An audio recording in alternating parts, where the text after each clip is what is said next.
"You live," he said, his voice as cool and sterile as the antiseptic air I had breathed for 2 decades. "Because I let you." He stood in the living room that I maintained, under the roof that I paid for, his chest rising and falling with the steady, even breaths that I had fought for, night after night, year after year. The words did not detonate. They were quieter, more insidious. They were like a solvent, a chemical that doesn't shatter glass, but silently dissolves the bonds that hold it together, until the entire structure, once solid, simply liquefies and pools on the floor. I looked at him. My son, Leo. A man now, tall and strong. The picture of health. A miracle of modern medicine, and though he had forgotten it, a testament to my life's singular, all-consuming work. I nodded once, a slow, deliberate motion. It was not an agreement. It was an acknowledgement. A receipt of services rendered and a final closing entry in a ledger only I could see. That ledger began a rainy Tuesday in October, when Leo was 5. It began in a small, windowless examination room, with a pediatrician who would not meet my eyes. He spoke in acronyms and gentle euphemisms, but the meaning was clear. Leo's body was at war with itself.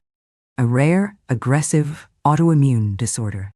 His immune system, the very thing meant to protect him, was methodically attacking his own organs. The diagnosis was a door slamming shut on the life I had known. I was a research biologist at the time, on the cusp of a real breakthrough in plant pathology. My world was one of quiet, methodical observation, the elegant curl of a fern, the patient unfurling of a blossom, the intricate cellular dance of life. I loved the silence of the laboratory, the hum of the growth chambers, the slow, patient work of nurturing life. That world vanished. My new world became a cacophony of beeping monitors, hushed consultations in hospital corridors, and the smell of bleach that clung to my clothes and hair. Leo's life became a fragile, intricate project requiring 24-hour management. He needed infusions, a cocktail of immunosuppressants, specialized diets, constant monitoring. The cost was astronomical, not just in money, but in a currency far more precious, my own life force. I quit my job. There was no other choice. A part-time research position couldn't cover the specialized insurance, and no daycare would take on a child with such complex medical needs. My promising career, my passion, my identity, I packed it all into a box and put it in the attic.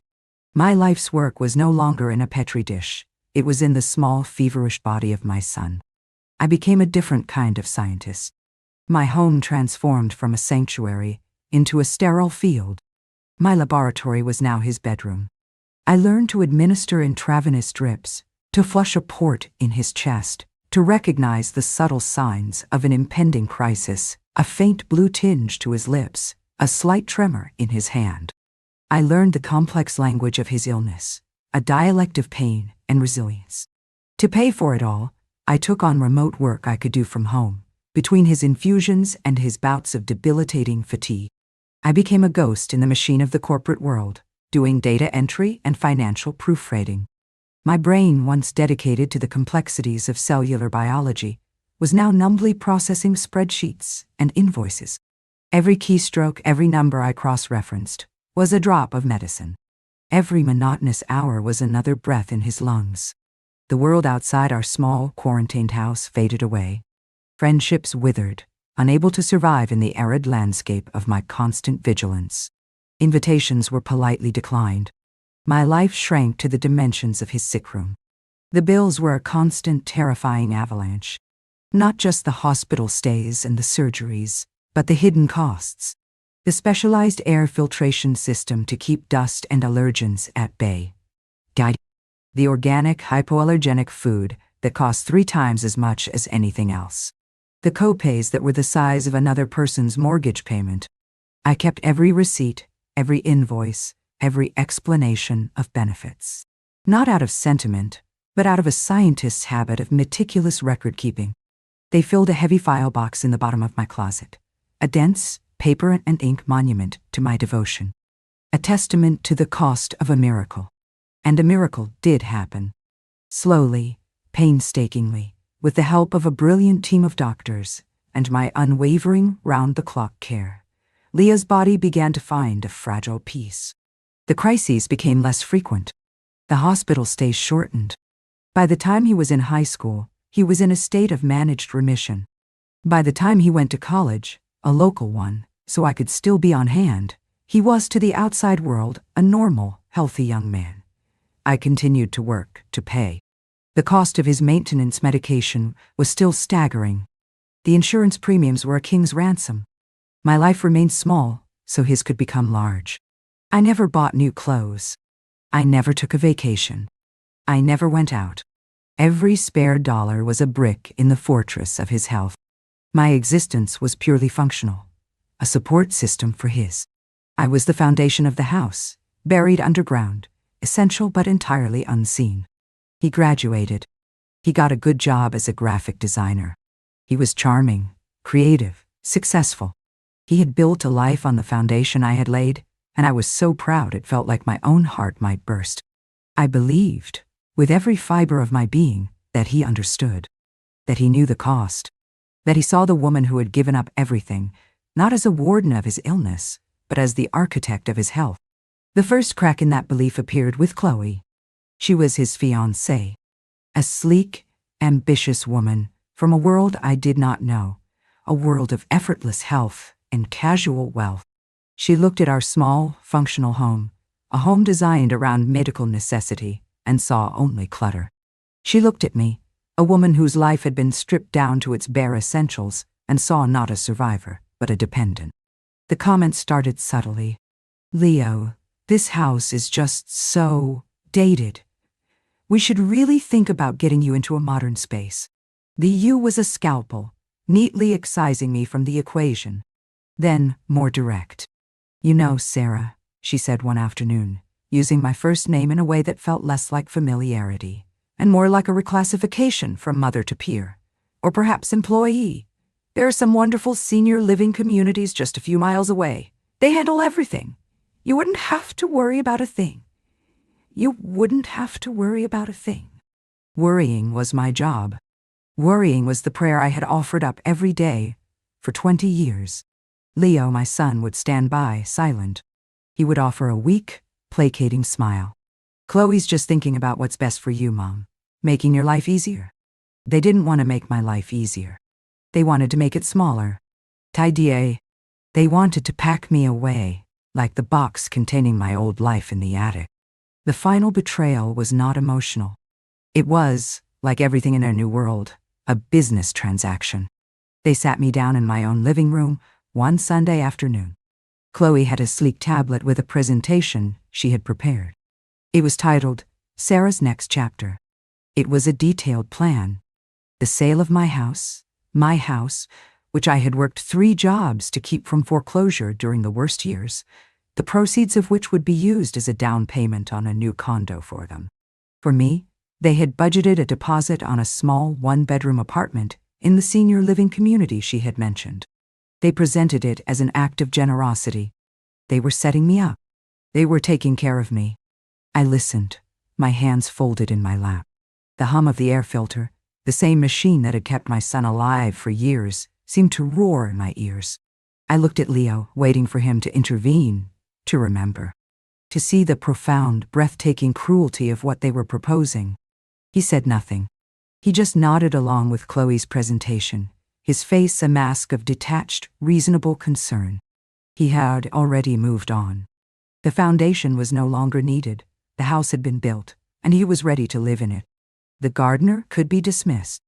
I felt the world tilt, the carefully constructed reality of the last 20 years shattering into a million pieces. The narrative I had clung to, the story of the noble, sacrificing mother and the grateful, loving son, was a fiction I had told myself. The truth was far simpler. I was an asset that had matured, a resource to be liquidated. I must have looked pale because Chloe paused, a flicker of irritation in her eyes. "Sarah, this is a good thing. Leo has been supporting you for years. It's time for him to live his own life." The words hung in the air, thick and suffocating.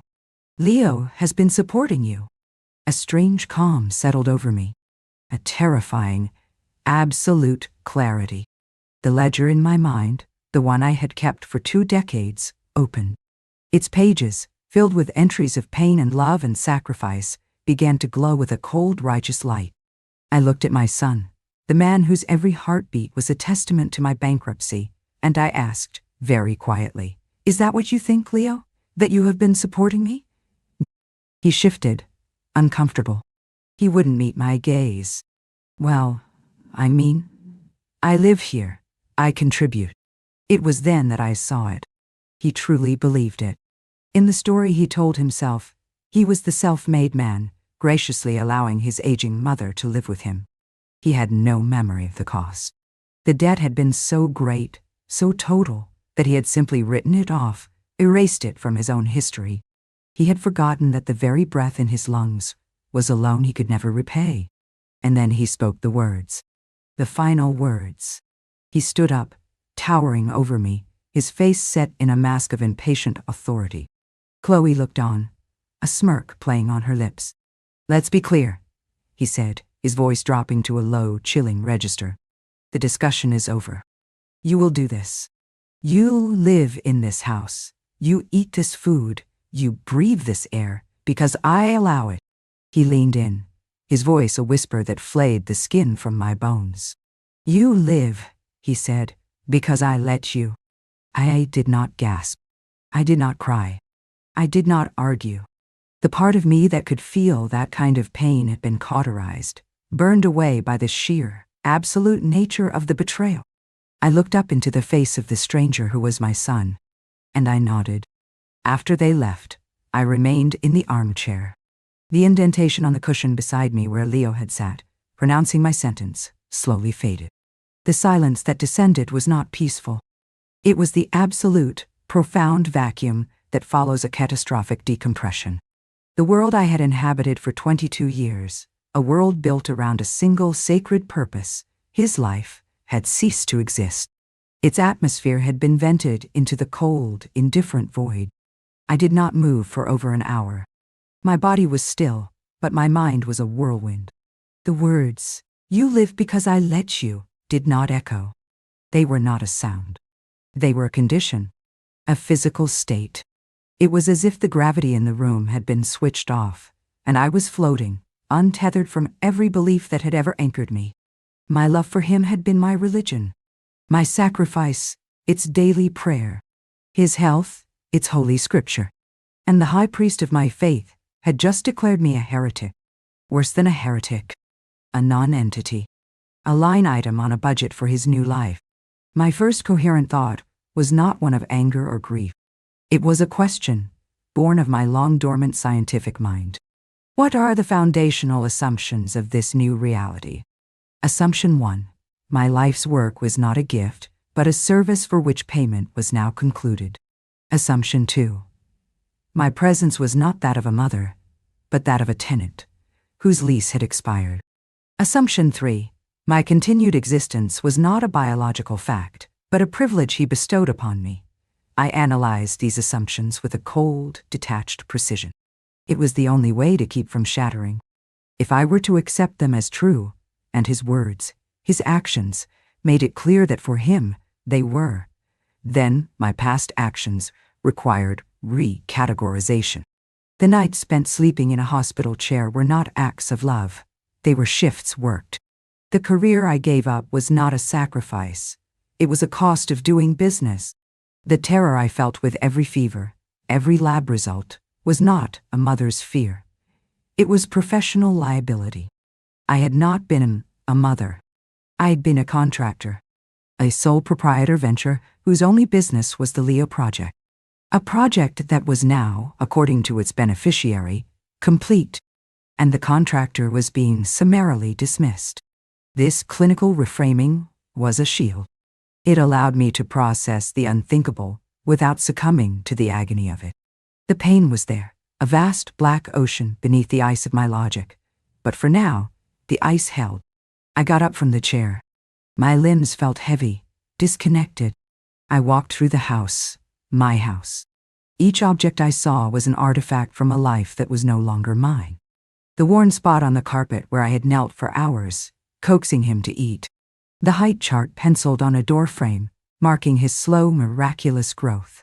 The bookshelf filled with medical texts and binders, my own private reference library for the war I had waged. This was not a home. It was a museum of my own obsolescence. I went to my bedroom and walked to the closet. At the very bottom, behind a row of sensible shoes I never replaced, was a heavy-duty file box. It was made of thick, gray cardboard, sealed with years of dust. I knelt down, my knees cracking in protest, and dragged it out. The Leo Project files. The ledger. I carried it to the dining room table, the one where I had spread out his medications in their color-coded daily pill organizers for years. I lifted the lid. The air filled with the dry, dusty scent of old paper. Inside were hundreds, perhaps thousands of documents, organized by year in thick manila folders. I pulled out the first one. Age 5. 6. My handwriting on the tab, neat and precise. Inside were the hospital admission forms, the first EOBS, explanation of benefits, with their terrifying columns of numbers. Total billed, amount not covered. There were receipts from the specialty pharmacy, each one a small, devastating fortune. There were canceled checks for doctors' copays. I began to pull out more folders. Age 7, age 8, age 12. The paper trail of my life. My servitude. It was all there, in black and white. The cost of the experimental immunoglobulin therapy, the invoices for the custom-made hypoallergenic mattress, the receipts for flights to a specialist clinic in another state, the credit card statements showing years of nothing but pharmacy bills, and grocery receipts. There were no vacations, no new clothes, no dinners out, no movies, no life. Just the relentless, crushing cost of keeping him alive. I laid them out on the table, one by one. The papers began to cover the entire surface, a mosaic of sacrifice. A paper tombstone for the woman I might have been. The research scientist. The colleague. The friend. The woman who loved the quiet elegance of a fern. As I stared at the ocean of paper, the ice of my logic began to crack. The pain, that vast black ocean of it, began to seep through. It was a grief so profound it had no sound. I was mourning the death of a love I had believed to be absolute. I was mourning the loss of my son, not to an illness, but to a callousness so complete it amounted to a form of soul death. But most of all, I was mourning myself. The woman who had given everything, who had erased herself so completely that her own child had forgotten she ever existed as a person. He saw me not as his mother, but as a function, a utility, a life support system that could now be decommissioned. You live because I let you. The words came back, but this time they ignited something. Not anger. It was colder than anger. It was the cold fire of pure, irrefutable fact. The kind of fact a scientist uncovers after years of research. He was wrong. His statement was built on a fundamentally flawed premise. He had reversed the equation. The truth was not that I lived because he allowed it. The truth was that he lived because I had willed it. He lived because I had traded my life for his, in 1,000 daily transactions, for 22 years. I stood over the table, my hands resting on a decade's worth of his pharmacy bills. And in that moment, the contractor was resurrected. The scientist came back to life. The project manager who had overseen the Leo project for its entire duration had a final task to perform. Closing the books. The grief did not vanish. It was a permanent part of my cellular structure now. But it was no longer a debilitating fog. It had solidified into something else. Something hard and clear and unbreakable. It was resolve. My son had redefined our relationship.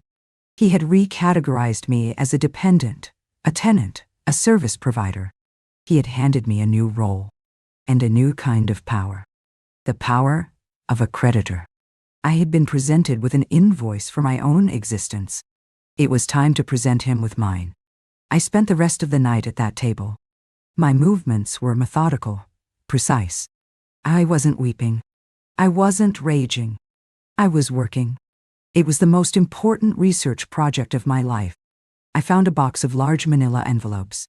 I found a calculator. I began to sort the documents. I did not sort them by year. I sorted them by category. Housing, utilities, food, died, transportation, medical, a vast category with dozens of subfolders for prescriptions, equipment, insurance premiums, and out-of-pocket costs, tuition, miscellaneous. For 22 years, I had paid for everything. He had never seen a bill. He had never worried about a copay. He had lived in a protective bubble that I had woven from the fabric of my own depleted life. He believed his health, his home, his life were the natural state of things. He had no concept of the cost. It was time for his education to begin. I did not tally the numbers. The total would be meaningless, an astronomical figure beyond comprehension. The power was not in the sum. It was in the sheer, crushing weight of the individual details. The volume. The relentless, undeniable proof. By dawn, the dining room table was clear. The documents were all neatly sorted into a dozen thick, bulging manila envelopes. On the front of each, I wrote a single word in clear block letters. Bills. I looked at the stack of envelopes. It was a monument, not to my love, but to his debt. A debt not of money, but of truth. My son had given me my new identity. I was a person who lived by his grace, a tenant in his world. I accepted his terms. A tenant is free to leave. A contractor, once their work is done, is free to go. A life support system, once decommissioned, can be unplugged. I went into my bedroom and pulled a small, dusty suitcase from the back of the closet. I packed only what I needed. A few changes of clothes. My toothbrush. My mother's wedding ring. The folder containing my own birth certificate and social security card.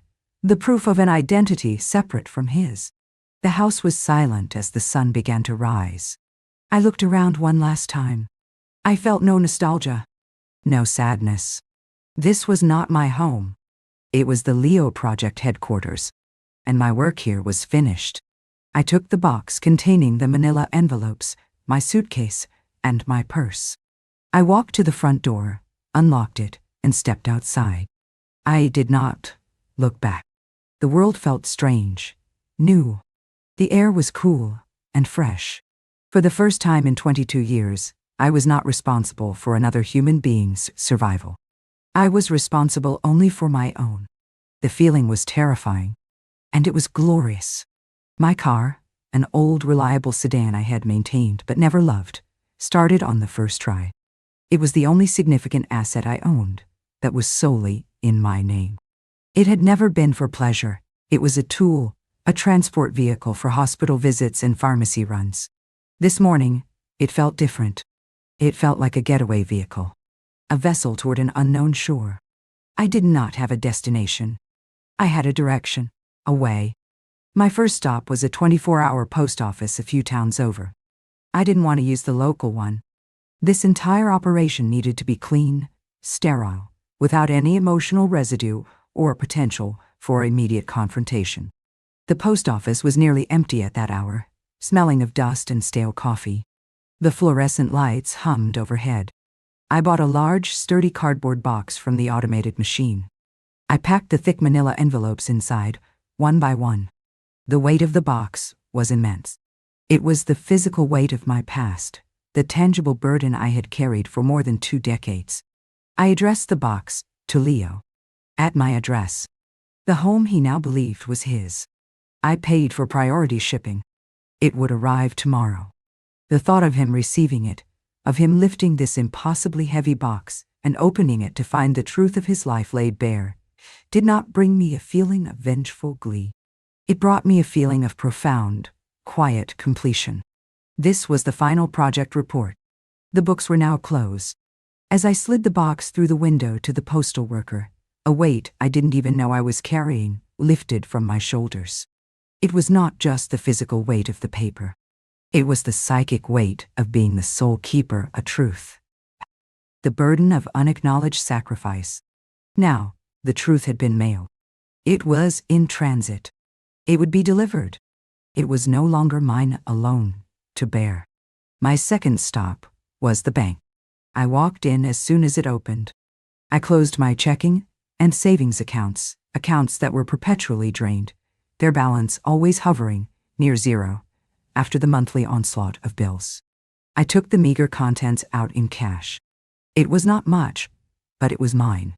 It was the first step in building a new, separate financial identity.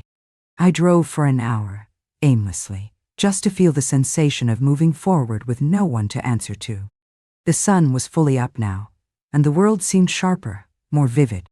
I noticed the color of the trees, the architecture of the houses I passed. It was as if a filter had been removed from my eyes. For 22 years, I had seen the world only as a set of potential threats to Leo's health. Now, it was just the world. Beautiful and indifferent. I found a small, clean, anonymous motel off a highway. I paid for 1 week in cash. The room was generic, with a firm bed, a clean bathroom, and a window that looked out onto the parking lot. It was the most liberating space I had ever been in. It held no history. It held no ghosts. I sat on the edge of the bed and performed the final act of my departure. I took out my phone.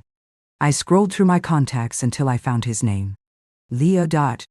I didn't delete the contact. I simply blocked the number. I did the same for Chloe. Then, I went into my email and social media accounts and did the same. I was severing the connections, one by one. Not with anger, but with the surgical precision of a biologist excising a diseased sample. Then, I turned the phone off and put it in the bottom of my suitcase. The silence in the motel room was absolute. It was the first true silence I had known in my adult life. It was not the tense silence of waiting for a lab result. It was not the exhausted silence of a night spent watching a sleeping child breathe. It was the clean, clear, expansive silence of freedom. I slept for 14 hours. A deep, dreamless, restorative sleep, free from the low-level hum of anxiety that had been my constant companion for 2 decades. I woke up in the late afternoon. The sun was streaming through the gap in the motel curtains. For a disorienting moment, I didn't know where I was. Then, a wave of pure, unadulterated peace washed over me. I was nowhere. I was answerable to no one. My first act in my new life was to take a long, hot shower. I stood under the spray for what felt like an hour, letting the water wash away the lingering scent of my old life, the antiseptic, the worry, the weariness. My second act was to walk to a nearby diner. I slid into a booth and ordered a cup of black coffee and a full breakfast. When the food came, I ate slowly, tasting every bite. It was the first meal I had ever eaten that was not dictated by someone else's dietary needs or my own financial constraints. It was a meal chosen purely for my own pleasure. It tasted like freedom. I spent the next few days in a state of quiet decompression. I bought a paperback novel and read it from cover to cover. I went for long walks. I sat in a park and watched people, not as a caregiver on a rare break, but as a fellow human being, simply observing the flow of life. I did not feel lonely. I felt solitary. I was reacquainting myself with the person I was before the Leo project had begun. The woman who enjoyed reading, who liked the quiet of the morning, who was interested in the world around her. She was still there, buried under years of sacrifice. I was gently, patiently excavating her. On the third day, the day the box would have arrived, I felt a phantom vibration, the ghost of a frantic phone call. I imagined the scene. Leo, arriving home, finding the heavy box on the doorstep. Chloe, annoyed at the inconvenience. I pictured them opening it, expecting perhaps some forgotten belongings, and finding instead the thick, labeled envelopes. Bills. I saw them pulling out the papers. The endless stream of them. The pharmacy receipts. The insurance statements detailing costs that would equal the price of a luxury car, year after year. The proof of the mortgage payments for the house he thought he was letting me live in. I could almost hear Chloe's sharp intake of breath, her mind, a calculator of social and financial capital, rapidly reassessing the situation. I could almost feel Leah's dawning horror, the crumbling of the narrative he had built for himself, the sudden, nauseating realization that he was not the benefactor, but the debtor, that his entire life had been a gift, and he had just spat on the giver. This imagined scene did not bring me pleasure. It brought a profound, cleansing sadness, a final mourning for the son I had lost. But it also brought a sense of rightness, of a balance, finally, restored. The truth had been delivered. My work was truly done. That evening, I did something I hadn't done in over 20 years. I thought about my own future, not as an extension of Leo's, but as my own. My career as a research biologist was long gone. But the scientist in me, the woman who loved the patient, methodical work of nurturing life, was still very much alive. I walked to a small public library and used their computer. I didn't look up my old colleagues or my former university. That life was over. Instead, I searched for something new. I found a listing for a job at a large botanical conservatory 100 miles away. They were looking for a greenhouse technician, someone to care for the plants in their tropical and arid collections. The work was described as meticulous, patient, and requiring a deep understanding of plant husbandry. It was a low-paying, entry-level job. To Chloe and Leo, it would be a pitiful step down. To me, it felt like a resurrection. I spent an hour crafting a resume. I couldn't list Chief Operating Officer of the Leo Project as my work experience for the last 22 years. So I told a different kind of truth. I wrote about my expertise in maintaining sterile environments, my experience in managing complex, long-term projects, my meticulous record-keeping, and my deep, abiding passion for the biological sciences. I sent the application, and then I let it go. I spent the rest of a week at the motel living a simple, quiet life. On the last day, I bought a new phone and a new number. I did not give it to anyone. It was a blank slate. As I checked out of the motel, ready to drive toward the city where the conservatory was, I felt a sense of peace. I didn't know if I would get the job. I didn't know where I would live. I didn't know what my future held. For the first time in my life, the not knowing was not a source of terror. It was a source of hope. My son had redefined me. He had told me I lived because he allowed it. He had meant it as an insult, a final assertion of his power. But he had, inadvertently, given me a gift. He had given me my life back. He had released me from my post. He had unplugged the machine. And I, the woman who was once a foundation, a support system, a contractor, was now simply a woman, free to walk on my own 2 feet, under my own power, into the sunlight of a life that was, at long last, entirely my own. The road ahead was unwritten, and I had the pen.